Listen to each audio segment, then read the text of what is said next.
Hey everybody! It is time for the BlameGirl Podcast with Terry Wayne, right here again. How you doing, Terry?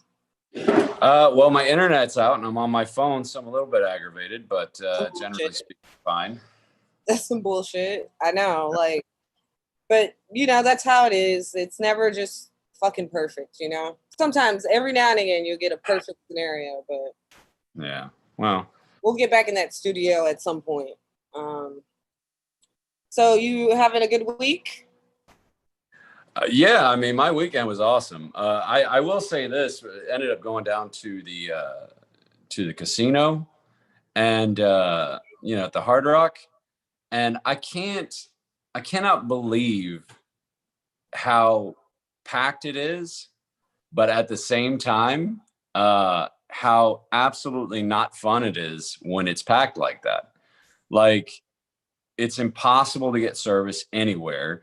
You know what I mean? Like you're waiting on everything 45 minutes to an hour. Like Disney World on a regular day. Yeah, that's exactly what it's like. It's like Disney World. To the point where it was just like, after an hour, just leave.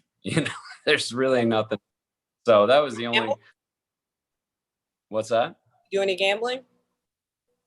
No, not really. Played a couple machines for a few bucks, but I don't really like slot machines, so it was kind of pointless. Yeah. Yeah. Right. What about you? How was your weekend? My weekend was okay. I had happy hour with some friends on Friday, and on Saturday I worked all day on one complaint. It's a very complicated issue. I turned my phone off and got some work done. And then Sunday, I was going to work, but I ended up just hanging out with my friends, Saeed and Angela. We went to brunch. We went to the beach. We can't see you right now. Oh. What are you doing? Terry is having technical difficulties on his end. And that just means Comcast, basically. Yeah. I'm still with you. He's still with us. I'm going to go ahead and press forward with our subjects. Do it. So the first thing I want to talk about is last Tuesday, there was a debate. I did not watch it because I did comedy instead, and I knew it was just going to make me cringe. But you know what? The debate made Chris Wallace sad. Who's to blame? Well, I mean, it's pretty obvious. Chris Wallace says, I'm just sad with the way last night turned out. I'm disappointed for the country because it could have been much more useful evening than it turned out to be. That's what he told the New York Times. Right. Please say it right, the failing New York Times. So what do you think? Why do you think he's sad? Who made him sad? Who was it? Well, I mean, it's pretty much just the climate we've created, to where a rational person, which, I don't always agree with Chris Wallace, but he definitely seems like a rational, intelligent person. So I don't like to lump people together. But I can see how he's sad. I think most of the country was pretty sad about the way the debates turned out, and how childish it all was, So I don't think anyone will just say this straight up, but I will. Trump's to blame. It was Donald Trump's fault because he acts like a goddamn baby on stage and he brings people down to his level. I heard people saying that Joe Biden did a bad job, but look, how can you even have a debate with this clown? You know what I'm saying? It's all of his fault. All of it. It's his fault, in my opinion. In BlameGirl's opinion, it's all Donald Trump's fault. It made Chris Wallace sad. I'm inclined to agree with you. I really am, because if you take a look at the primary debates with Kamala Harris digging into Joe Biden, and taking him to task, really. I mean, I think everybody at the time agreed that Kamala was the one that really went after Joe. Yeah. and it didn't devolve into what Tuesday was. It didn't devolve into name calling and interrupting everybody. And I think that interruptions were definitely a major part of it, and that was pretty much all Trump. How do you feed the president drugs that made him like a fucking coke fiend or a crack fiend on stage? Or well, there's a long-standing rumor that Trump is on Adderall. That's been going around for quite some time. As a person who's never taken Adderall, I couldn't tell you what it, what the symptoms are, what the telltale signs were. I didn't watch it. I can't really tell you. And I didn't really see much video of it after. But I think, another thing that probably made him sad for the country is that you have a man up there, a president, that can't He's even... president. You can't quote that. He's president. I It's can't real. do that. I can quote that, and I will. All right. Fine. President who won't denounce white supremacy, as easy as that is. Of course, we know they won't say Black Lives Matter, but he can't even say I denounce white supremacy just when you ask him. He has to fucking dance around it, and he told them to stand by and stand down. What the fuck? No. He told them to stand back and stand by. Oh, well, that's even worse. Well, there's a big difference. There's a big difference between those words. Yes. Stand down would mean go home. Stand by means keep ready. But I know that that's the big tag all week. That's the big tag. But if you go back and you actually listen to the audio, and you know me, I'm not going to sit here and defend Donald Trump. But if you go back, but I am also a rational person, and I don't like to be one-sided on anything. Against rationality. But if you go back and you listen to the actual audio, Chris Wallace asked him, will you absolutely denote, deny. Yeah, exactly. Will you denounce white supremacy? The first thing he says is sure. He does say sure right after that question. But then when Biden kicks in, that's when his childishness kind of rears its head. It's like, well, what do you want me to call him? What do you want me to do this? And that's when the Proud Boys thing comes in. And nobody knew who the Proud Boys were before. I mean, the only reason I knew about them was Joe Rogan, because I listened to his podcast and it was brought up. He would be a Proud Boy. Well, Rogan brought it up when he had Anthony Cumia on. They were talking about Gavin Newsom and the Proud Boy movement and all this. I mean, it isn't what it started out to be, but it is what it has become. And the fact that they use those words of stand back and stand by, that's now their rallying cry. It's very discerning. And the fact that he's telling his own supporters to go out and be poll watchers. We already have poll watchers that are pretty good, which is why we don't have voter fraud as a problem in the country. The poll watchers are okay. So I got asked to be a poll watcher because right. The poll watchers are usually older people, and they don't need to be out there in the midst of COVID. So it's not even that. He's asking his people to go out and be unofficial poll watchers. Oh no. Yeah, which basically means just get suited up in all your Trump sounds like voter intimidation to me. And go out and hassle people who you feel like need hassled, which without an infrastructure or responsibility, without some kind of chain of command, it's just going to turn into bedlam. It's going to turn into intimidation. Yeah.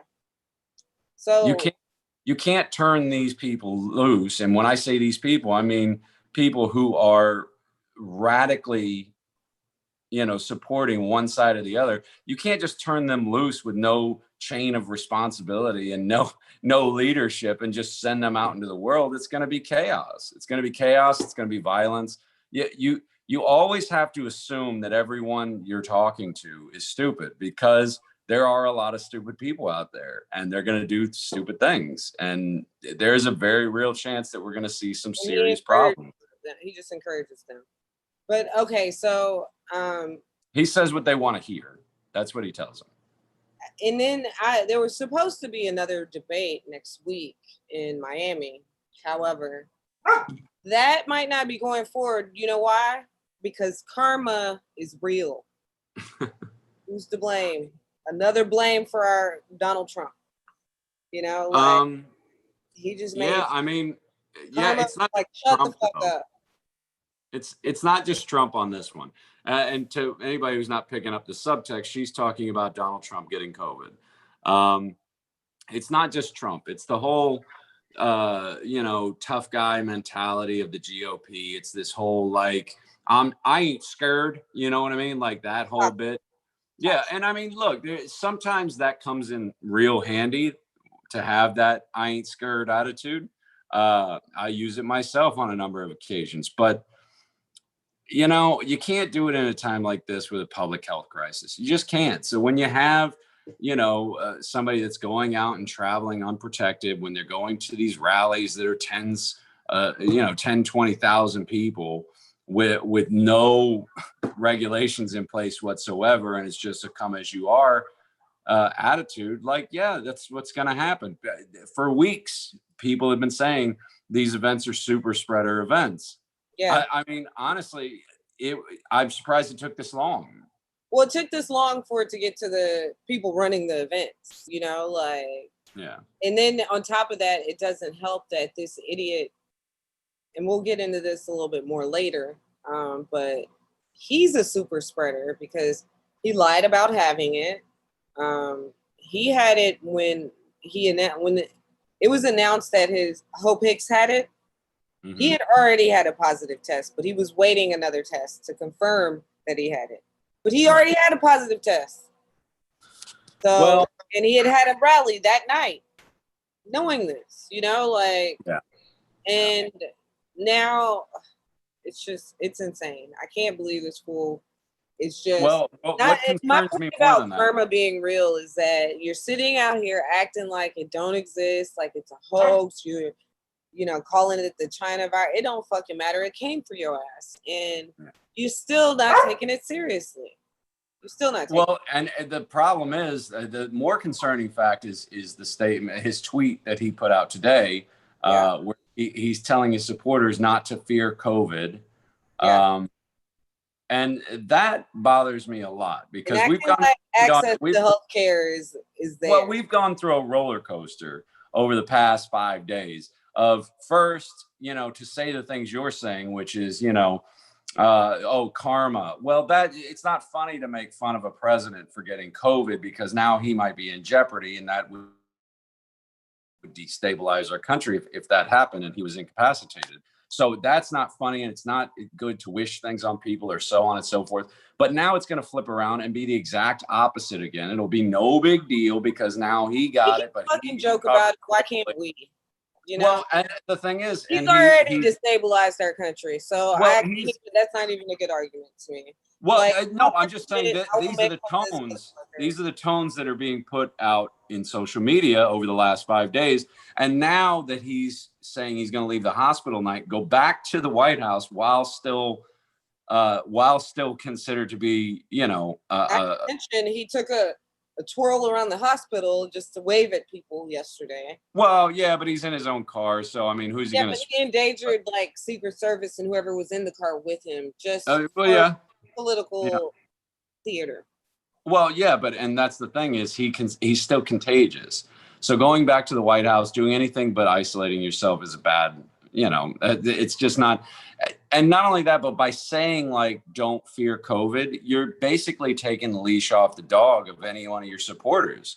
You're just saying, no. Because I mean, honestly, I'm really proud of and surprised by the South Florida population, because as soon as DeSantis said, no, it's fine, just go back to what you were doing, I assumed everybody would just, half the people at least would just be irresponsible and not give a shit.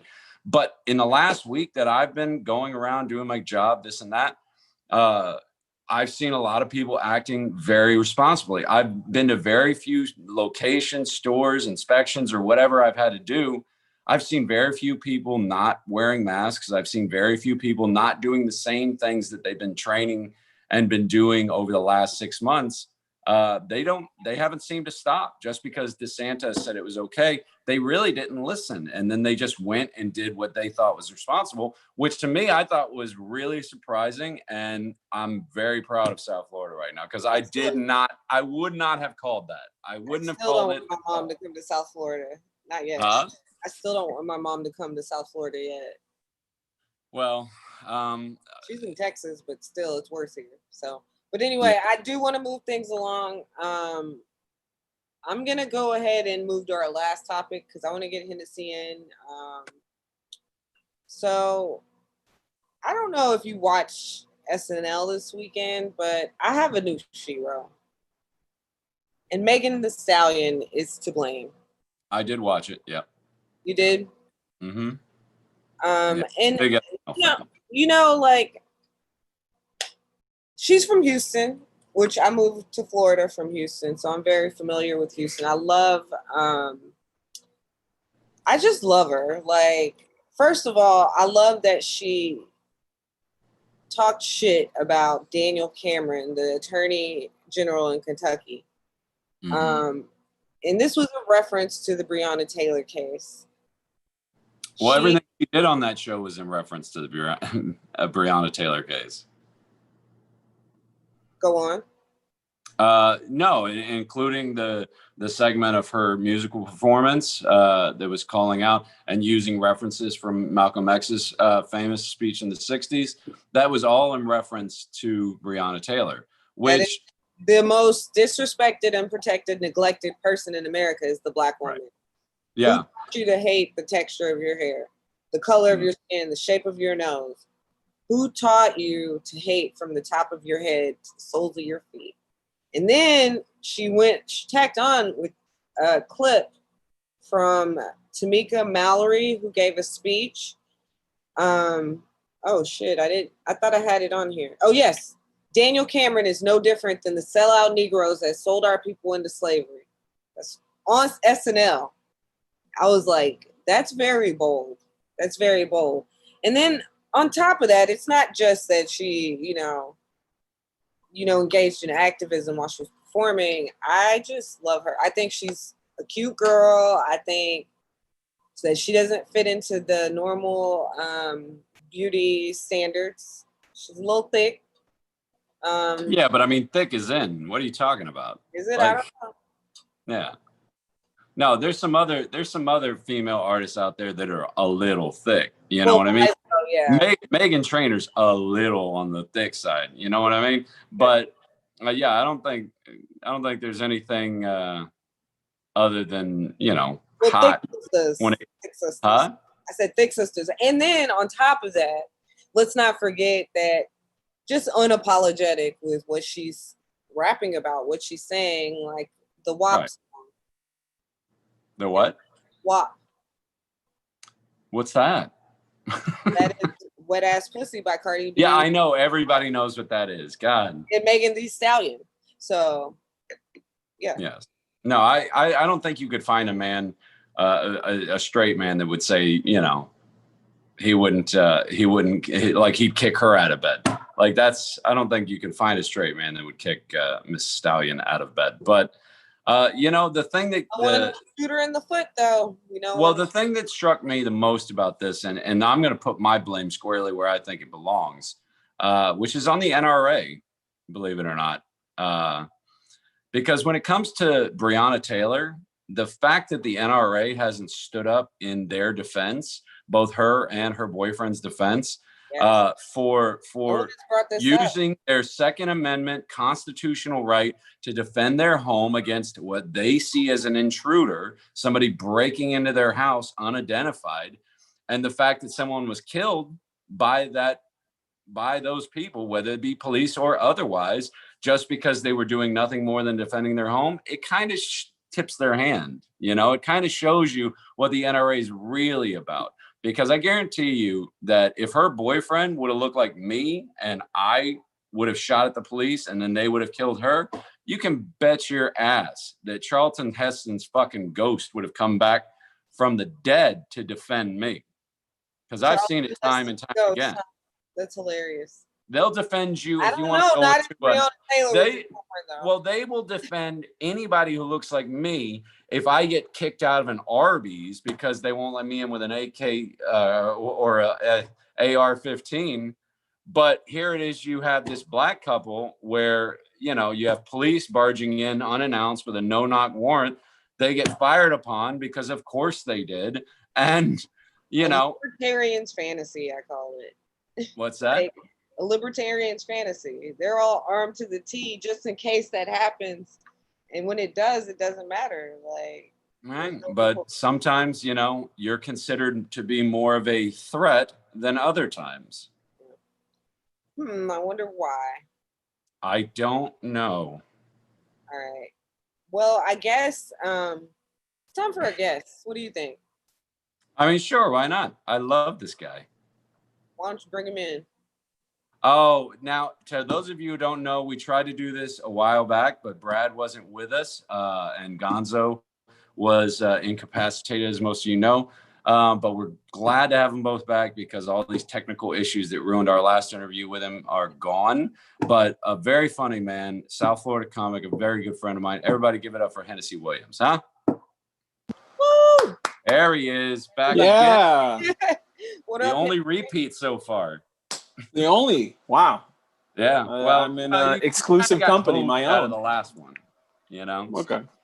You got screwed over, so Makeup. yeah, that's right. Let's make it right. Yeah, I was Okay. excited when you were a guest, and then we didn't even make it to you. So I think we like lost you right when we made it to you. So. I like your background. Thank you. My red curtain. My Yes. yeah. Is that real? Yeah, Okay. it looks like you put it up there just for this, but I'm sure that that's a window behind there. No. This is a curtain I do because I have my weekly show from the crib that I do with Phil Eastmay, and this is my setup. I just assumed it was a curtain, like a regular window curtain. No. It's an actual curtain that I got specifically for this reason. It's not like looking over a window or something. All right. Well, I don't want to underestimate your, your commitment.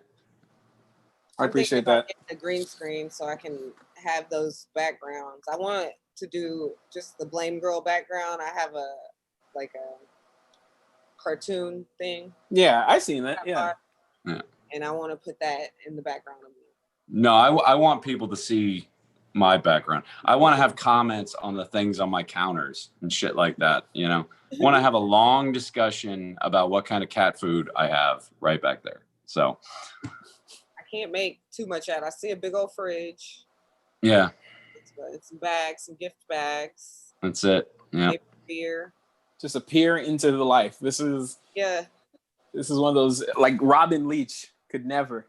Sure. The lifestyles of and here's the funny thing: the average I guy. could come over here, right? I could come over here to where I have this nice, Tuscan scene. In the future, just FYI. Yeah, I could have this nice Tuscan scene behind me, but no, I choose the kitchen, right? Yeah, that would be pretentious otherwise if you were in front of the art. Exactly. That's not good. No, please just comment on my kitchenwares. Am I pretentious with my canal background, even though it's dark? No, it's South Florida as fuck. That's cool. Yeah, just a canal somewhere. That pretty much looks like every house in South Florida. So wait a second. There's a canal back there, some ducks, a screened in patio. Yeah. That's right. So go ahead, Terry. No. I'm letting you run this. You interrupted me.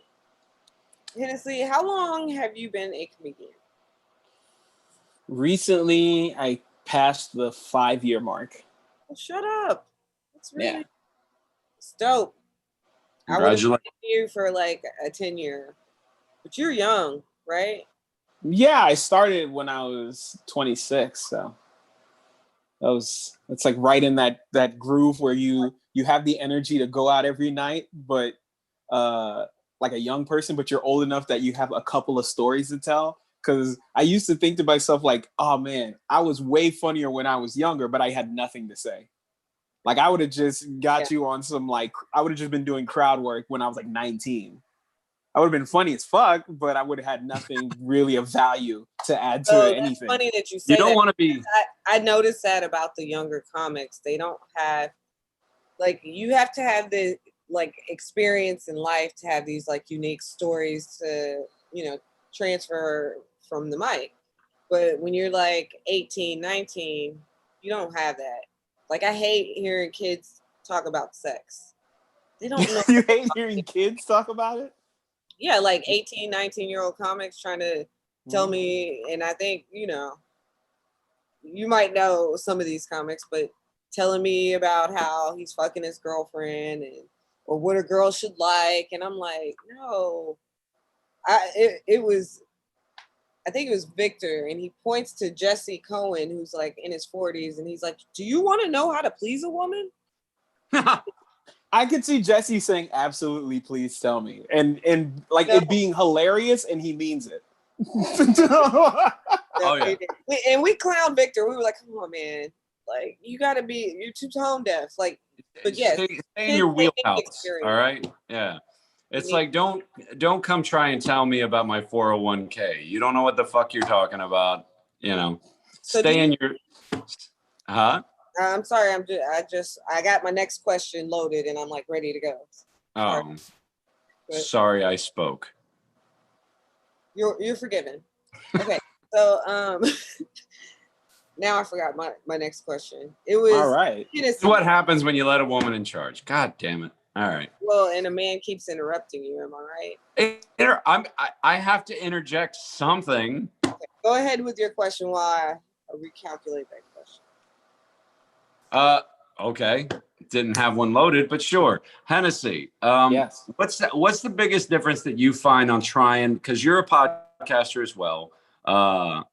What's the biggest difference between trying to find those laughs on stage and trying to find those laughs in this forum of, trying to do a virtual podcast with your co-host, I think the biggest trade-off is when you're doing stand-up in person, the feedback is immediate. Obviously, you do get feedback with the comment section, but honestly, you don't see people's faces as they hear your words. Right. Because as people hear the words you're giving them, you get to now play around with your tone. Obviously, the joke that you have is written as it is, but now you're seeing like, okay, the wheels are turning in their head.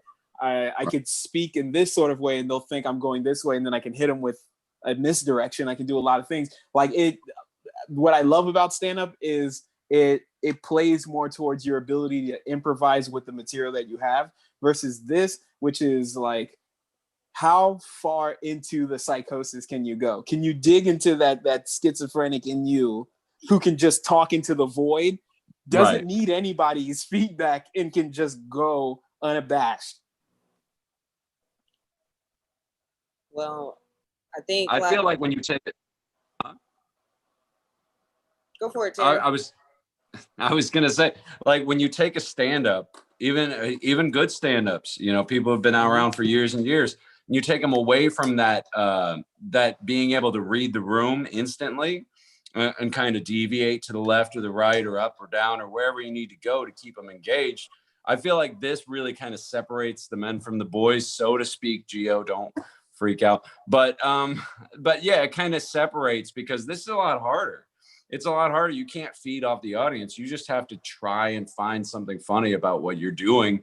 And you're, like you said, speaking into the void, you're just hoping. That's a great way to describe it, speaking into the void, because, sometimes you are, and then sometimes you get an interactive comment section. Like last week, it was crazy. Right. This week, I don't know if you have any comments, Terry, you can read, but I don't have I can't read them right now. So if anybody's commenting or trying to get my attention, I'm sorry. I'm on my phone. I don't have any internet right now, thanks to Xfinity's dumbass. So I'm on the phone and respond.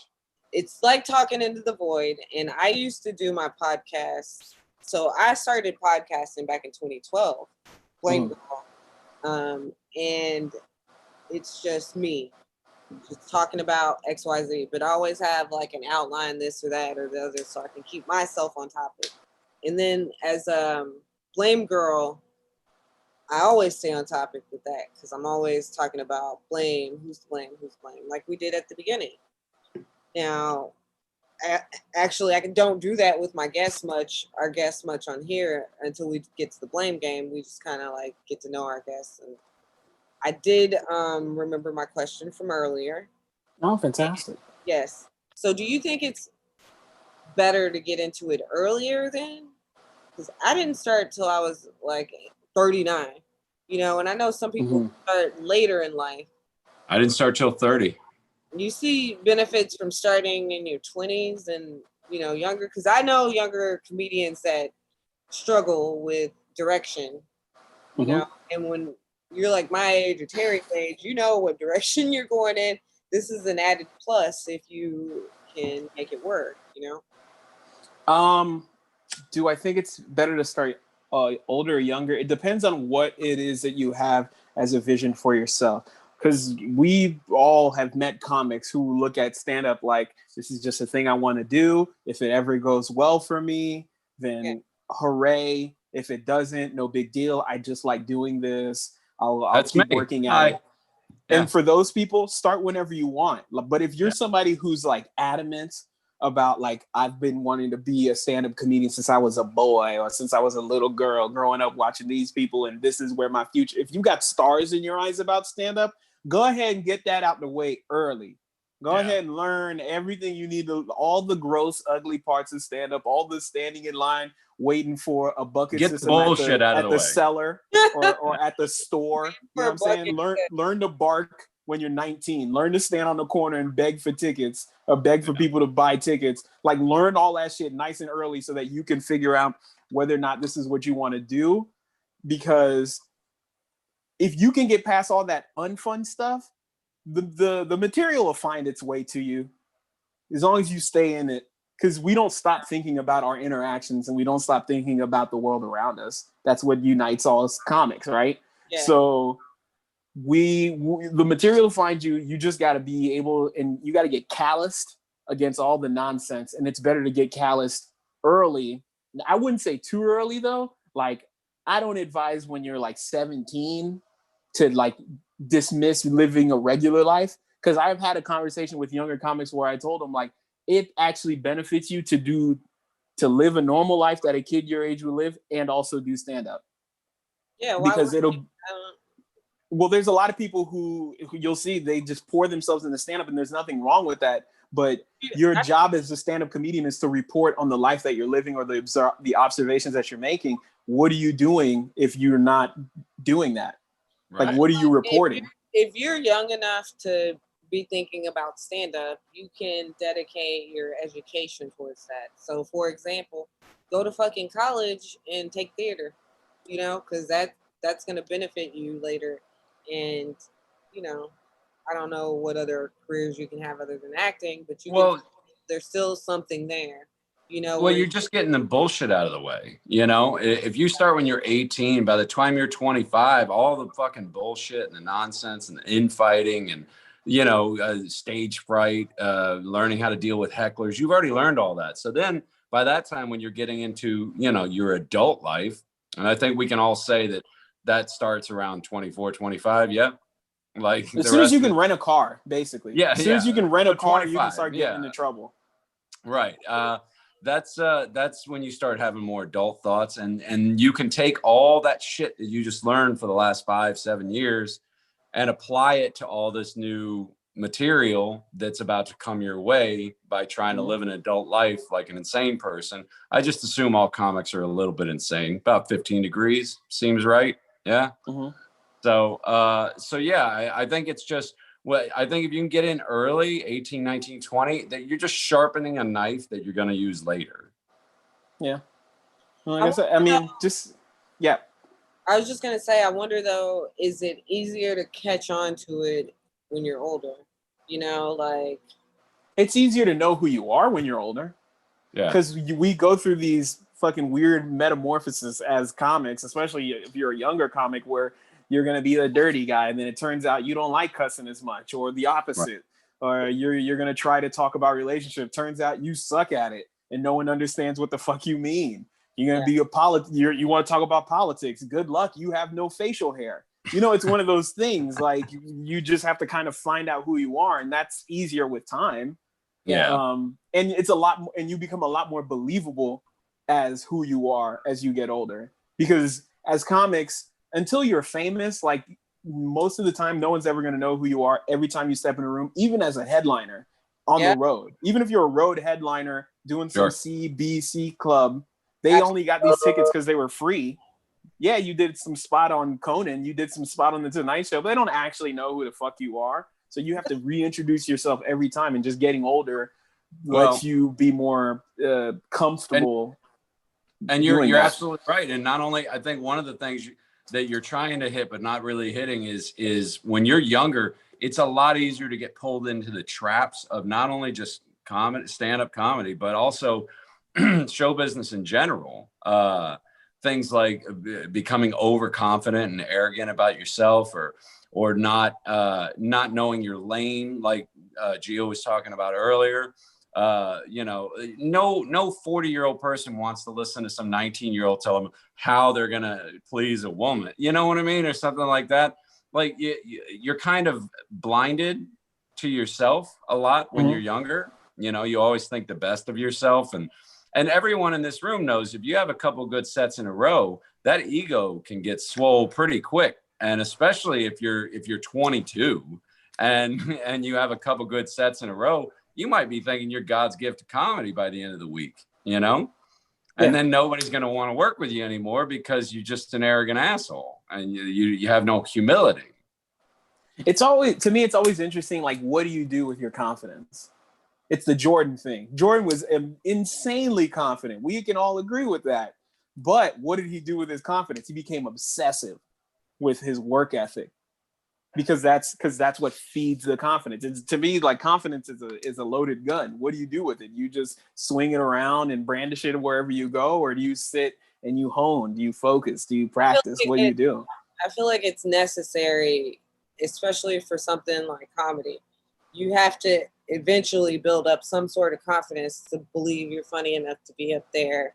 And once you put in the work, the more confident you get. You know what I'm saying? Mm-hmm. Like, I've gotten a lot more confident than I ever was like a year ago or 2 years ago. Like, I was afraid to go up there 2 years ago. Now I'm like, I'll go up there and, I'll tell a new joke. I'll risk failing. Well, to me, you don't have confidence as a stand-up until the day you can go up and do 7 to 10 minutes with no material and just try to make something right then and there on the spot. Don't mansplain to me about when I should. Well, okay. First of all, I'm talking to this camera, not you.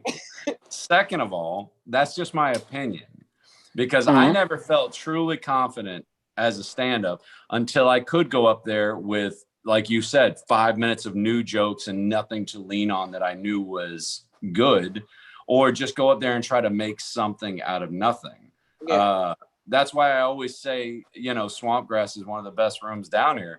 Nobody seems to like that room very much. I love it because to me, that's where you sharpen your claws at. Because they don't want to hear your material. For your ass. They don't want to hear your material. You're competing with an NFL game. You're competing with an NBA game. You're really struggling for attention, and they don't always have knock jokes or your material. Have you been to Swamp Grass, Hennessy? I haven't been to Swamp Grass, but I've been to Swamp Grass adjacent. I've been to the types. I'm from South Florida. I've done what was it, Marina 84. That was another one. Marina, you know what I'm saying? I've done those rooms before, so I've always had mixed feelings on it, only because of the fact that it is an absolute necessity when you're green and stand up to get your head kicked in somewhere. That's tough. But what are you trying to do with your stand up? Because there comes a point where, like, you're starting to craft your stuff and you actually need an audience now so that you can actually work on your stuff. Because whatever you're planning to do with your material, it transcends the room that you're in. And you're just like, when you see those comics who do like when Kevin Hart does an arena tour, but first he starts off doing clubs, he performs like he's doing an arena, and it's a little disconnected, but you can understand when you see it, you're like, oh my God, this is what it looks like when someone's trying to shop something for something bigger. Like, he needs an audience there. He needs the people to work with him as he works through this material, because he's got to nail it, because he literally is responsible for producing a good product. Yeah. Yeah, and there's a lot of people that, you know, rely on their livelihood for that dude. You know what I mean? There's that's a different sort of pressure when of people can't eat if you don't do well. That's right. Nuts. That's a lot of responsibility. And you know, every time I talk to a new comic or something like that, whenever, you know, the rare occasions they'll talk to me, but I always tell them the same thing. I'm like, make a decision, pick a show that doesn't matter, an open mic, whatever, and just decide in your head that you're going to bomb, right? And then just go up there and deliberately bomb for 5 minutes. Get used to it. Like you said earlier, Hennessy, just callous yourself over. Get used to it. Because once you take ownership of it, you have control of it. You know what I mean? You don't fear it as much anymore. When you deliberately walk into the Lion's Den covered in barbecue sauce, you don't really give a shit about it anymore if it happens later. So Hennessy, what's your favorite room to perform at? It could be here or anywhere else that you... My favorite room that I've ever done, I think, well, I got two answers. My favorite room to do, and it's not like my room or anything like that, is probably, I like Broadway, New York, because the roof is low. Okay. All right. The roof is low, and you actually, for a second, you're like, oh yeah, when stand-up was like hot in the 70s, and and there was only 4 acts in town. This was it. Like, this was the energy of the room. So you get a good vibe because they'll pack it in and you get that feeling. So that's probably my favorite one to do of the ones I've done. And my favorite just general room I've ever done was probably the Miami Improv doing my show. Because it was me finally being able to do all the things I've wanted to do as a comedian, as a performer. I'm going to call you out the same way I called Stephanie out when she's improv. The improv, it's all butter, man. It's all gravy. There's no, of course, that's everyone's favorite room. It's a dark room. It's a dark room with hundreds of people in it that have nothing else to focus on. Not allowed to talk. Not allowed to be on their phone. They don't have to compete with anything. It's just it's a layup. You know what I mean? Here's what makes me say my show that I did was because my show was insanely choreographed. I had backup dancers. I had fucking visual cues. I had a band. I had a bunch of shit because I was like, this is your practice run for who you want to be. Because I've had this mantra since I started doing stand-up. Make your shows what you want them to be at the end. Like, what do you see? Like, it's that idea of envisioning yourself at the end at the finish line. What does your victories look like? What do your shows look like if all things considered, everything at what you want? And I was like, oh yeah, I'm a highly choreographed person. Holy shit. Let me just finally do that in an infant sort of way, as a neophyte. Let me try that. I did it. Did you do music? I feel like you had music incorporated. Yes. Your music. It was original music played with a live band with original songs. Original music. Your music. That's what I'm saying. That's why I was like, this is my favorite show I've ever done. Okay, so your favorite room is not necessarily the Miami Improv. Your favorite room is your show that happened his favorite to be show he's ever done was in Miami Improv, but his favorite room is that one up in New York, the Broadway. To me, that's the best room, I think, on the East Coast. Maybe outside of Draft House in DC. How hard is it to get in there?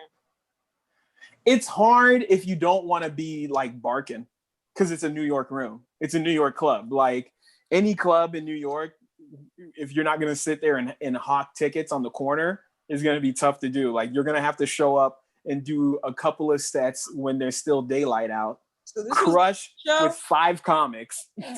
Just crush 5 comics and have the booker go, all right, I've never seen you before, and you crushed you made me laugh, and you made these other comics who are not interested laugh.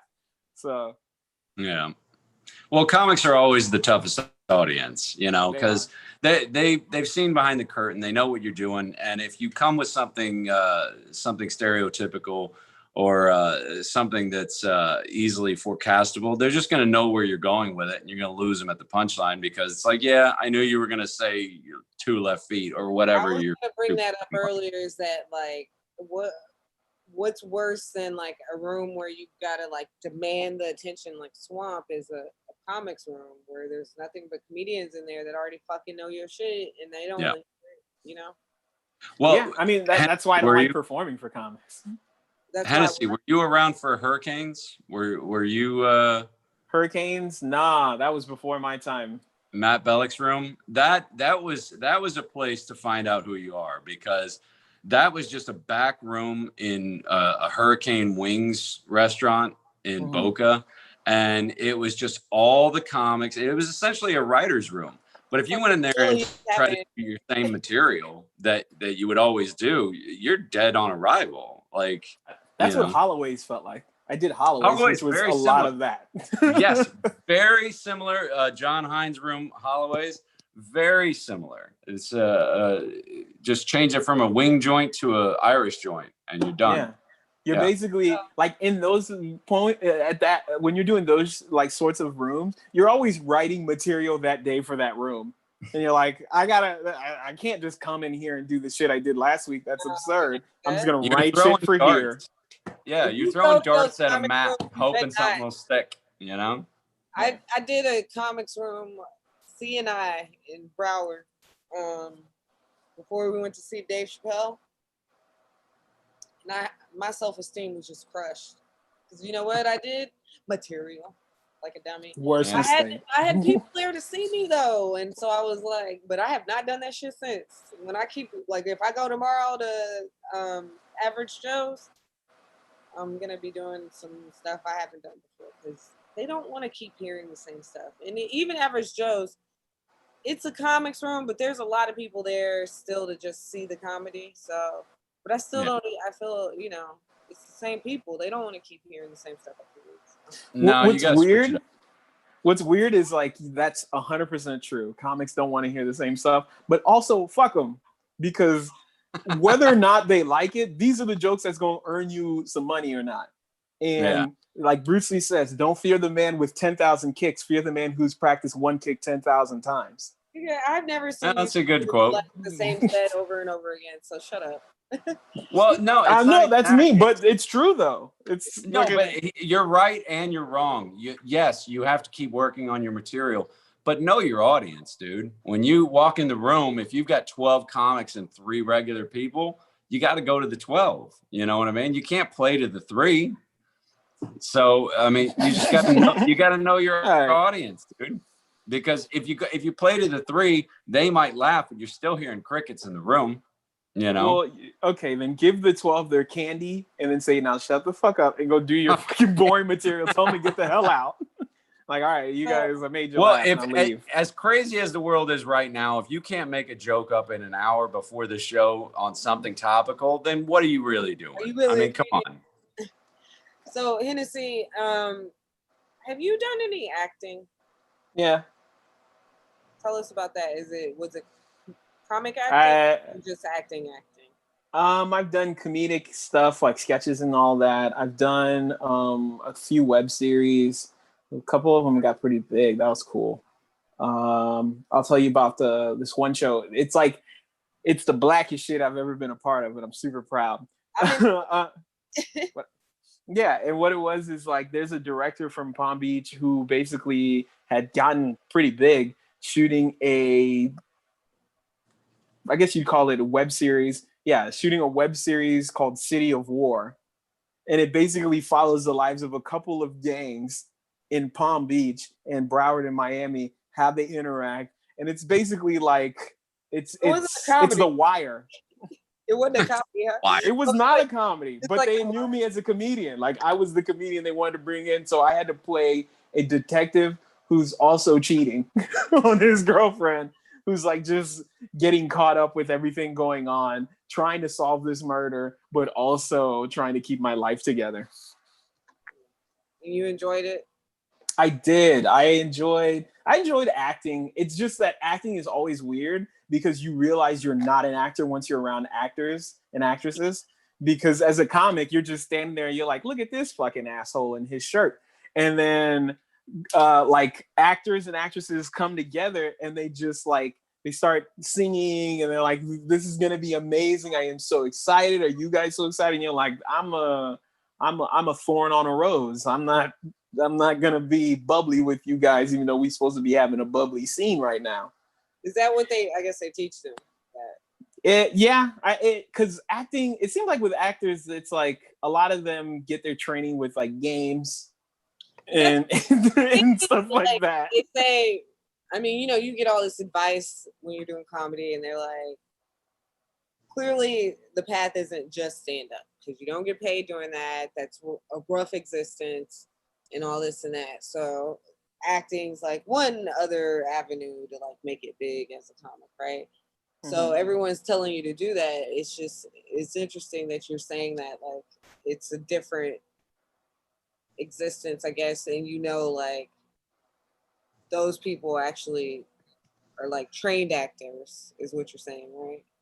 Yeah, even like regardless of their level of skill, you can recognize it immediately. It's almost like I bring it back to martial arts, where if you get into a street fight, you don't necessarily need a black belt to kick someone's ass. You just need a few good months, and you might be able to kick the average person's butt because they don't do anything.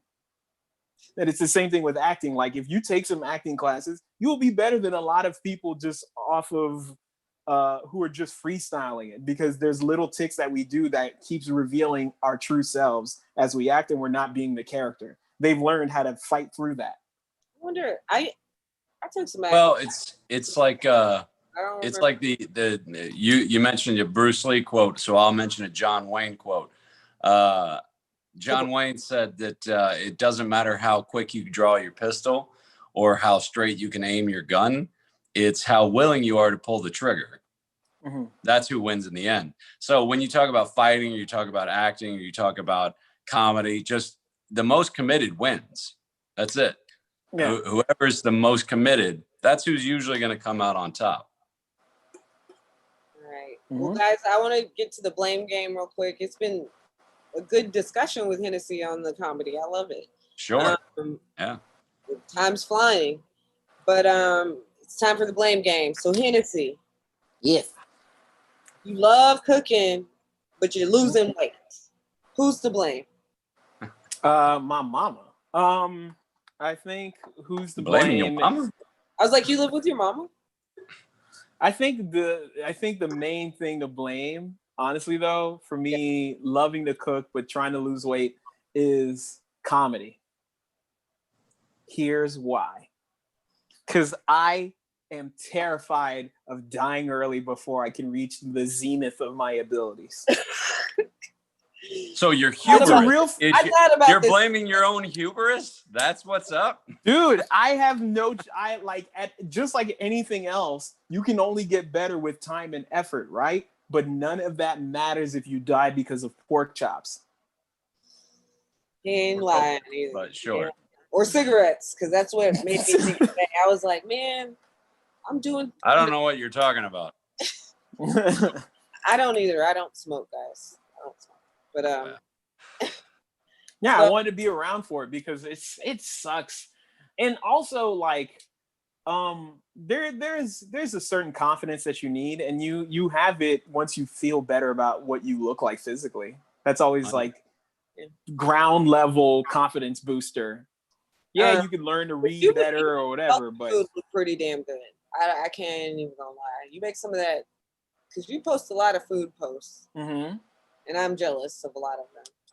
And I think I've asked you, when am I invited to the cookout, and I still haven't. It's been like, COVID is really taking a wrench to all of those things.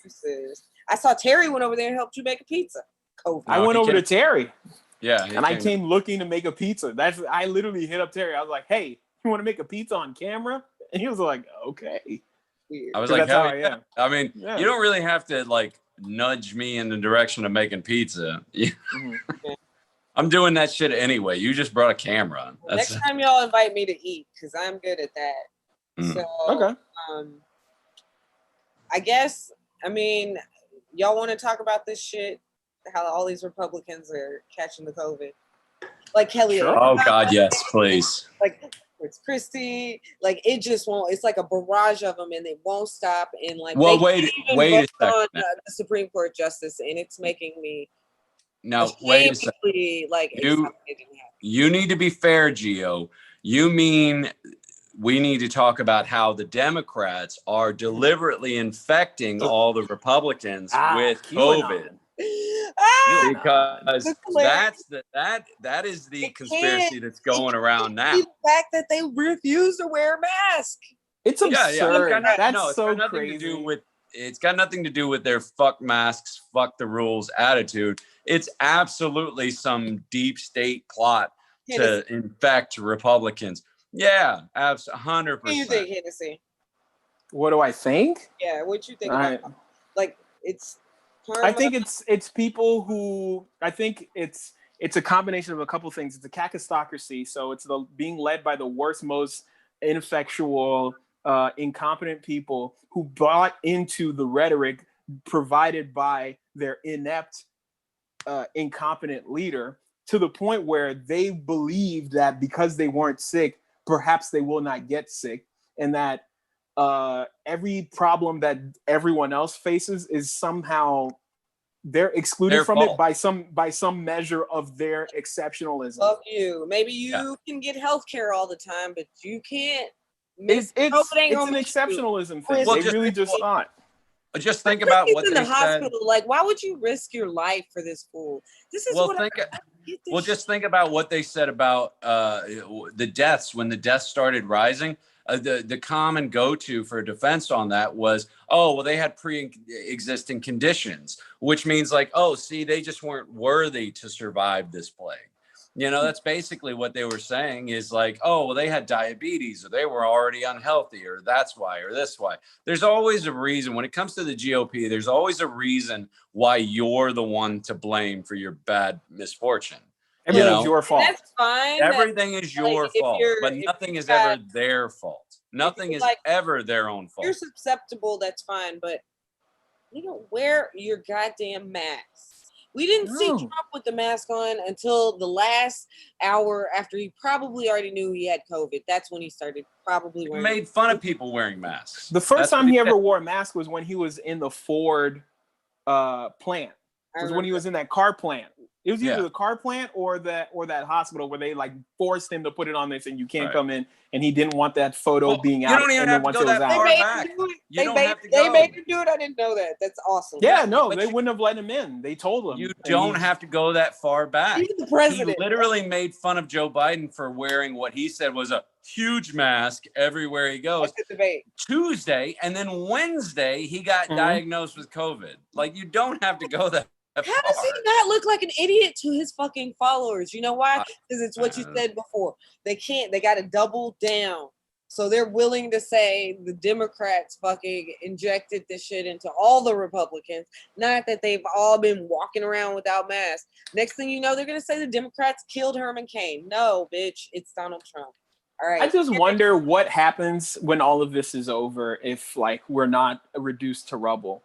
Because before, when you would be involved in a cult of personality like this, it would be lost in the ether of time because there was no way to document that you were a member of this. Now everything is documented. Everything is online. Everything is here. So that's what I'm saying. Like, I don't know what you're going to say in your twilight years. When all this fucks up. when it's like, yeah, you were a part of this nonsense. Grandpa, what happened? Why did you believe this? You don't get to slink away without responsibility, okay? No. We're going to hold you accountable for what you did and who you supported. All right. Well, Terry, Wayne, I think it's time for words with white people on that note. Okay. Talk to your people, Terry. I'm going to talk to them. I'm going to talk to them. Listen, this week, in the words for white people, I want to talk to you guys about just the concept of reality, right? I just want to talk to you about basic reality that we can all share, because without that, it's a non-starter. The whole conversation's a non-starter, because right now, with the age of social media and the age of internet content, it's so easy to get wrapped up in whatever you think you believe. And we get stuck in these echo chambers that just keep bounding back everything you had already believe and already say and declare to everyone you know. But it's important to keep reality between the two of us. You know what I mean? Like, you can be left, you can be right, but 2 + 2 = 4. And we need to all just understand that. Trump got COVID not because of Democrats. Trump got COVID because he didn't take it seriously. Even though he knew it was a serious issue, as we know from the Woodward tapes, he knew it was a serious issue, but he thought himself above it. And he also didn't want to panic the nation. So he played it very blasé. He played it very blasé the whole time. He did what he does, which is to play the part of a strong man that can't be defeated by some stupid virus or can't be, competed against by some invisible enemy, as he liked to call it.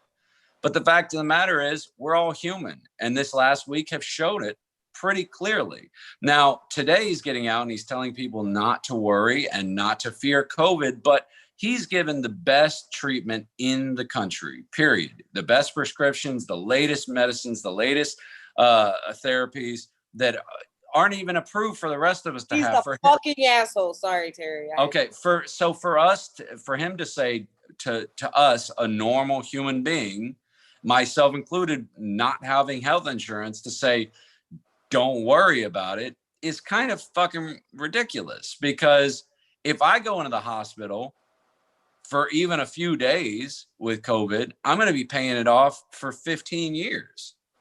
So we need to just all stay grounded on one concept of what reality is and stop living our lives based on who we vote for. That's all that's all this. It's a nice, easy one this week. Just a nice, easy one saying, at the end of the day, you got your bills, you got your paycheck, you got your job, and you got your kids, and you got your family. That's it. So let's try and stay a little bit grounded, because yes, while it's easy for the leader of the free world to go into the hospital and then come out and be like, that was no big deal, that's no problem at all, what are you afraid of, kind of a thing. It's important for all of us to know that isn't going to be the same situation with us. So you've already made me proud, South Florida. Keep making me proud. Do the social distancing thing. Stick with it. Wear your mask. Wash your hands. It's not that fucking hard. And it's not a point of pride to do it one way or the other. It's just a point of common sense. Well, don't wear a big old mask. Don't wear the biggest mask. No. Wear the biggest mask you can. All right. Those were some very wholesome words for white people this week. Thank you. I hope you're white people appreciate that. Guys, it's been a pleasure. Please share our, Hennessy, tell them where you can find you on social media, bud. I am searchable as Hennessy Williams. You can find me on all my social media platforms, as far as like Instagram or Twitter, at Hennessy Wills. So at Hennessy, spelled the way the drink company spells it, HENNESSYWILLS. Everywhere you'll find me. You look up Hennessy Williams on Facebook, you'll find me. I'm everywhere. You got anything coming up? Yeah, October 17th, head out. You can find it on the social media. I'll be at a Failures No Options show, headlining over there. It's gonna be a good time. That's the next closest show. Everything else is gonna be available on my social media. But October 17th, you guys come through. All right, sounds good. Theo, you got anything? Actually, not this week, but next week I'm gonna be hosting Average Joe's. I'm gonna be sharpening my host skills. So Hennessy, maybe pop up this way. Maybe. Fall through. Whenever somebody says maybe, it might as well just be no. It's a hard no. That's the most polite no. He said, it's a polite no. That's exactly what it is. It's a polite no. All right. All right. Thanks for joining us, guys. Thanks to Hennessy Williams for coming out. Gio, you got anything else? No, you got anything coming up? I'm just going to go out and hit some mics. I got a bunch of new material I want to try out.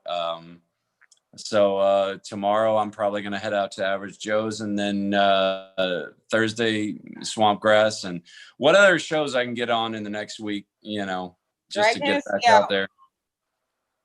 What's that? The Drag Hennessy out. Drag Hennessy out? That's the thing, though. All right, I want to say he's still this. pretty big. I don't think I can do that, I want to say this, though. I have been pretty, like, judicious with how I go out, because I wanted to do stand-up and I wanted to hit shows, but I didn't want to hit every mic, because as we've been talking, COVID is out here. So it's out here. Yeah, like, that's the thing. I've actually tried to be very careful about, like, picking and choosing where I wanted to go and not just... So you scared. Well, just do it responsibly. I mean, look, I'm not saying I'm doing everything perfect, but I wear my mask every moment that I'm not on stage. I bring a bottle of sanitizer in my pocket, which I sanitize the mic with before I go on. And just try. That's the point that the president doesn't even want to fucking try. We try. Yeah, try. I do go out and I wear my mask. Too. And I complain about people when they ain't wearing theirs. So yeah, you don't have to stop doing the things you love. Just try and do them more responsibly. I stopped. I'll say this: I didn't do stand up for 6 months, and it was the hardest thing ever because I never stopped doing stand up once I started. Like I did stand up every single week. The moment I started until I stopped. Hosting for Roy Woods Jr. at the Improv. That was, I feel like, the last time I saw you on stage. That might have been the last. Yeah, that was probably the last time you saw me for real. Yeah. But there's a right way to do things. And as long as we're just trying and being as responsible as we can be, then I'm not going to blame you and nobody can blame you. Honestly. No mask out, Hennessy. I want to see you tomorrow. Yeah. Or Thursday. Maybe we can convince him. Who knows?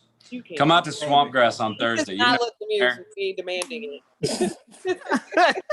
He's like, woman's splaining. You should come out to Swampgrass. I feel like you'll like it, Hennessy. I think he'd like it, and I think he'd do well in that room. So. Yeah, that room's off the wall, dude. It's you're gonna love it. Dom Nessie.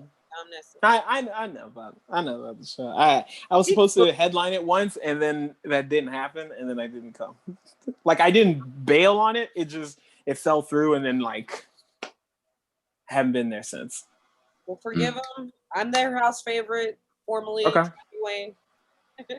Formerly Terry Wayne. Yeah, I stepped down. Let's put that on record. I stepped down. I wasn't overthrown. Okay. You're like, I don't want to be your king. You just stopped coming. No, I feel like I got to keep Gio a little humble here. That's all. I mean, somebody got to do it. Yeah. It's a tough job. I'm joking. All right, guys. I'm only 2 years in, and I know it. All right. All right, guys. Thank you, Hennessy. Thanks for giving us another try. We really appreciate it. Thank you for the platform. Yeah, well, we didn't have any technical issues this time, so, hashtag blessed. So. All right. Nice. See y'all later. See y'all next week, guys. Bye. Yeah. Bye. This has been a Gonzo Radio Network production. When the going gets weird, the weird turn pro.